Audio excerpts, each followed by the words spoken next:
Hello friends, good morning, back to my channel. তো আজকে একটা নতুন ব্লগ নিয়ে তোমাদের সামনে আমি চলে এসেছি রাধা গোবিন্দ মন্দিরে। তো কে কেমন আছো? আশা করি তোমরা খুব খুব ভালো আছো, সুস্থ আছো। আর জাকিয়ে শীত পড়েছে, নিশ্চয়ই তোমরা সাবধানেও আছো। আর এখন তো নানান রকম সবজি, নানান রকমের খাওয়া দাওয়া। তো আজকে আমি চলে এসেছি একটা হরে কৃষ্ণ অনুষ্ঠানে, মানে কীর্তন অনুষ্ঠানে। আমার যে গুরু ভাই আছে তার মন্দির প্রতিষ্ঠা দিবস, সেই মন্দিরের আজকে অনুষ্ঠান। সেখানে আমি নিমন্ত্রণ ছিলাম, আর অনেক লোক আমার মতনও নিমন্ত্রণ ছিল, তারা সকলেই এসেছে। তো ঘর থেকে স্টার্ট করতে পারিনি বন্ধুরা ভিডিওটা, কেন অনেকটা লেট হয়ে গিয়েছিলাম। আমি এখানে এসেছি মোটামুটি তোমাদের 12:30 নাগাদ। তো আমি সকাল থেকে ব্লগটা শুরু করব ভেবেছিলাম, কিন্তু পারিনি। তো এখানে এসেছি, কিন্তু ঘর থেকে বেরোবে আসতেই আমি তোমাদের সঙ্গে মর্নিং জানিয়ে শুরু করে দিয়েছিলাম। তখন 12টা বাজতে 5 ছিল। যখন এই ভিডিওটা স্টার্ট করেছি তখন বাজছিল 12:30টার মতন। তো দেখুন, কার কার কীর্তন শুনতে ভালো লাগে, হরে কৃষ্ণ শুনতে ভালো লাগে, রাধে রাধে শুনতে ভালো লাগে, অবশ্যই রাধে রাধে বা হরে কৃষ্ণ বলে একটা ছোট্ট করে মিষ্টি করে কমেন্টস করো, একটা লাইক দিয়ে ভিডিওটা শুরু করো। একটা লাইক তোমাদের আমাকে অনেক দূর এগিয়ে নিয়ে যেতে পারে, আর একটা কমেন্টস খুব আমি আশা করি তোমাদের কমেন্টস করতে ভীষণ ভালোবাসি। তো দেখো বন্ধুরা, এখানে ধূপবাতি ব্যবস্থা হয়েছে, আমি ধূপবাতি দিয়েছিলাম। তো আমার ভিডিওটা কেউ তখনও করতে পারেনি, কেন আমি তো ভিডিও করছি। মেয়ে তখন এসে পৌঁছায়নি, ছেলে ডিউটি গিয়েছিল। তো সকলেই যেটা দিয়েছে আমি সেইটাই ভিডিও করলাম, কেন আমি তোমাদের সঙ্গে সব কিছুই শেয়ার করি। তো এইটাই বা কেন বাদ দিই বলো? তো দেখো, আমি এখন তোমাদেরকে আমার ফ্যামিলি মনে করি, ইউটিউবটাকে আমার ঘর সংসার মনে করি। তো এইটা আমার কাজ, এইটা আমার ডিউটি। আর দেখো বন্ধুরা, আমি ভয়েস দিয়েছি, আর একটু একটু করে তোমরা কীর্তনটাও শুনতে পাচ্ছ। দিয়ে আমি আর ভয়েসটা অ্যাড করলাম। জানি আজকে হয়তো কপিরাইট আসবে, কেন মাইক চলছিল। আর এই যে হরে কৃষ্ণটা শুনছো, এটা কিন্তু পুরোই মুখে, কোনো মাইক চলছিল না। সবাই নিজেরা কীর্তন পাঠিয়ে এনেছিল, সেইখান থেকে তারাই গাইছিল। জানি না, তাও হয়তো কপিরাইট আসতে পারে। ক্ষতি জেনেও আমি কিন্তু মিউজিকগুলোকে, গানগুলোকে রেখেছি। মিউজিকেও ওদের নিজের হারমোনিয়াম, খোল, করতাল এইসব বাজিয়ে মিউজিক হচ্ছিল, আর নিজেরা গলায় যে যার গাইছিল। যদি কপিরাইট আসে কিছু করার নেই, কেন আমি কীর্তনটা পুরো অ্যাভয়েড করতে পারবো না, পুরোটা আমি ডিলিট করে দিতে পারিনি। আমি একটু তোমাদের শোনাবো বলে রেখেছি আমার ভয়েসের সঙ্গে। তো কার কার শুনতে ভালো লেগেছে আমাকে অবশ্যই কমেন্টস করে কিন্তু বলো, আমি অপেক্ষায় থাকবো। তো দেখো, ভেতরে আরতি চলছে, দাদা আরতি করছে। আর আমার তো গুরু বাবা তোমরা সকলেই জানো, আগের বছর বৈশাখ মাসে মারা গিয়েছিল। তো গুরু বাবা ওই জন্য আসেনি, কী করে আসবে বলো? মাও আসেনি, কেন 1 বছর কাজ হয়নি, ভাইও আসেনি। সেই জন্য এসেছিল বাবার ভাই, মানে কাকা। তো কাকাকেই আমরা গুরু সেবা দিয়েছি।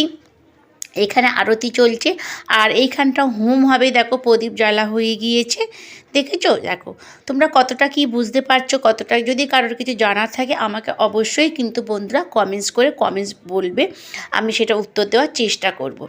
আর এখানে সবাই আমাদের চেনা। আর দেখো, ভেতরে পুজো হয়ে গিয়েছে, দিয়ে ওইখানে যাচ্ছে যেখানে গুরু বাবার সেবা হবে, সেইখানে এই দেখো এইখানটা হবে গুরু বাবার সেবা। গুরু বাবা নেই, তো কাকারই সেবা হবে, তা ওনাকে গুরু বাবাই এখন বলছি। তো গুরু বাবার জন্য আলাদা আমাদের প্রত্যেক বছরই দাদা একটা ছোট্ট করে প্যান্ডেল করে, সেইখানে বসে আমরা গুরু সেবা করি। তো গুরু সেবা যদি না কেউ বুঝতে পারো থাকো, তো আমার ভিডিওটা পুরো দেখো, স্কিপ না করে, খুব ভালো লাগবে, সবটাই দেখতে পাবে। মিস করলে কিন্তু কিচ্ছু বুঝতে পারবে না। তো গুরু বাবার যে সেবাটা হবে এইখানে, তা সেইখানে দিয়ে আমাদের যে সেবাটা হচ্ছে, আমি তো আমার ভিডিওটা নিজে করতে পারছি না, আর ভীষণ ভিড় হয়েছিল। এ দেখো, সব যোগাড়যন্ত্র চলছে, এখানে ফুল টুল মালা টালা সব ইত্যাদি আনা হয়েছে। এই দেখো, এইটা হচ্ছে কাকা, মানে আমার গুরু বাবার ভাই। তবে বাবার পরিবর্তে কাকা এসেছেন, কাকাই আমাদের থেকে গুরু সেবা নিলেন। আমরাও ভক্তি ভরে ওনাকে গুরু সেবা করেছি, মন থেকে করেছি।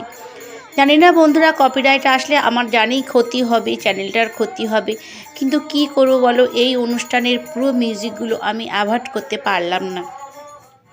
আর তোমরা কিন্তু কেউ স্কিপ করো না, স্কিপ করলে কিন্তু ভিডিওটা আজকে কিচ্ছু বুঝবে না। আর যারা রাধাকে কৃষ্ণকে ভালোবাসো তারা তো একদমই আমি জানি স্কিপ করবে না, পুরো ভিডিওটা তারা দেখবে। দেখো এইটা হচ্ছে আমার গুরু দাদা। এই দাদারই মন্দির, দাদার এখানে বসেই আমি দীক্ষা নিয়েছিলাম, কৃষ্ণ দীক্ষা। তোমরা সকলেই জানো আমার কৃষ্ণ দীক্ষা, তাই জন্য সমস্ত কৃষ্ণ অনুষ্ঠানে আমাকে নেমন্তন্ন হয়। আর যেহেতু আমরা একই বাবার শিষ্য, সেই জন্য দাদা আমাকে নিজের বোনের থেকেও মনে হয় বেশি ভালোবাসে। সবেতেই দাদা আমাকে ইনভাইট করে। আর আজকে অনেক লোক, আজকে 300-400 লোক ইনভাইট ছিল এখানে। তো দাদা প্রথমটা শুরু করেছে, দাদা ওনাকে সেবা দিচ্ছেন। আমরা তো এইভাবেটা পারি না, আমরা জাস্ট মালা পরিয়ে বাবার পায়ে চরণস্পর্শ করে আশীর্বাদ নিই। তো দাদা ওই জন্য ফার্স্ট স্টার্টিংটা শুরু করে দেয়, দাদা পা ধুয়ে দেওয়া, পায়ে পুজো করা। যেরকম একটা ভগবানকে, ভগবানের মূর্তি রেখে আমরা পুজো করি, আমরা গুরু বাবাকেও কিন্তু সেরকমভাবেই তাকে সম্মান দিয়ে ভালোবেসে তাকে আমরা সেবা দিই। তোমরা যারা দীক্ষিত, যে কোনো ঠাকুরেরই হও না কেন, কালী দীক্ষিত, অনুকূল ঠাকুরের দীক্ষিত, শিব দীক্ষিত, তাদের কিন্তু এরমই হয়। যারা কালী দীক্ষিত হয় তাদেরও একটা গুরু বাবা থাকে। তারাও নিশ্চয়ই সকলেই জানো তোমরা, যাদের দীক্ষা হয়ে গেছে, যে গুরু সেবাটা কী। দেখো নানান রকমের সরঞ্জাম সাজিয়ে এই যে এখানে আমাদের বাবাকে কাকাকে সেবা দেবে। দেখো বাবা বলে বলে এমনই হয়েছে না বন্ধুরা, বাবাই বলে বলছি, তার জন্য সরি। তো দেখো কাকাকে দাদা সমস্ত মন্ত্র পাঠ, সমস্ত শুদ্ধাচরণ করে কাকাকে সেবা দিচ্ছেন, আর আমরা পেছনে রয়েছি। আর আমি তো তোমরা বুঝতেই পারছো যে আমি ভিডিও বানাচ্ছি। মেয়ে এখানটা এসছিল, কিন্তু এত ভিড়ে মেয়ে ঢুকতে পারেনি। মেয়েকে বলেছিলাম আমি যখন বাবাকে একটু সেবা দেব তখন একটু ভিডিওটা করে দিস, কিন্তু এতটা ভিড় বন্ধুরা, ওই জন্য আমার মেয়ে ভিডিওটা করতে পারেনি।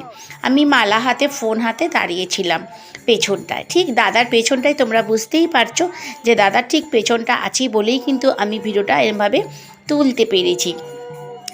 তো দাদা দেখো গুরু বাবাকে, ওই যে ফটোটা দেখছো, ও গুরু বাবাকে মালাটা দিয়ে এলো। এইবারে বাবার চরণস্পর্শ করে আশীর্বাদ নিচ্ছে।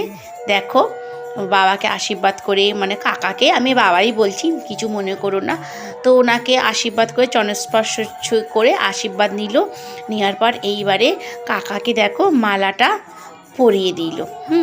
একে একে আমরা সবাই এইভাবেই ঠিক করব, কিন্তু অত যে মন্ত্রপাঠ শুদ্ধাচরণটা আমরা করব না। আমরা জাস্ট বললাম কাকাকে পায়ে চরণস্পর্শ করে আশীর্বাদ নিয়ে মালাটা পরিয়ে দেব। আর এইখানে দেখো চলে এলাম খেতে। আর কেন অনেক তখন বেজে গেছিলো 4:30। তো ভোগ হয়েছিল, তোমরা জানো পরমান্ন পায়েস যেটা বলি। এ দেখো আমার হাতটা দেখে নিশ্চয়ই তোমরা বুঝতে পারছো। খেতে বসে গিয়েছি, আর খিদেও পেয়েছিল, সকাল থেকে তো কিছুই খাইনি, একটু চা বিস্কিট খেয়ে গেছিলাম। আর এখন 4:30 বাজে। তো ফুল ক্যাটারিং ছিল। ভোগে হয়েছিল খিচুড়ি, হয়েছিল আলুর দম, হয়েছিল বেগুনি, হয়েছিল। দেখো আমার মেয়ে জামাই আর আমাদের পিয়া, আমার জামাইয়ের বোন, তোমাদের হাই করলো। আর এই দেখো আমি খেতে বসে গিয়েছি, এখনও দেয়নি, সার্ভ করেনি, সবাই বসে আছি। এই ব্যাচটা ফুলফিল হলে দেবে। এই দেখো দিতে চলে এসেছে, খিচুড়ি দিচ্ছে, আলুর দম। সরি বন্ধুরা একটু ডিস্টার্ব করার জন্য। খিচুড়ি আর আলুর দম। আর এই দেখো আসছে বেগুনি। আর এই রোটা, আমাদের রোটা দিয়ে ওই দিকে চলে যাবে। বেগুনিগুলো ভীষণ ভালো হয়েছিল। এরপরে ছিল, আমি আরেকবার নিলাম, আর এবার ছিল পায়েস, রসগোল্লা, চাটনি। তো ভীষণ ভালো হয়েছিল। তোমরা তো জানো ঠাকুরের ভোগ খেতে ভীষণ টেস্টি হয়, কোনো কথাই বলার চলে না। চলে এলাম খেয়ে দিয়ে। এইখানে তোমার হোমযজ্ঞ হবে। এখানে হোমযজ্ঞ শুরু হয়ে গিয়েছে।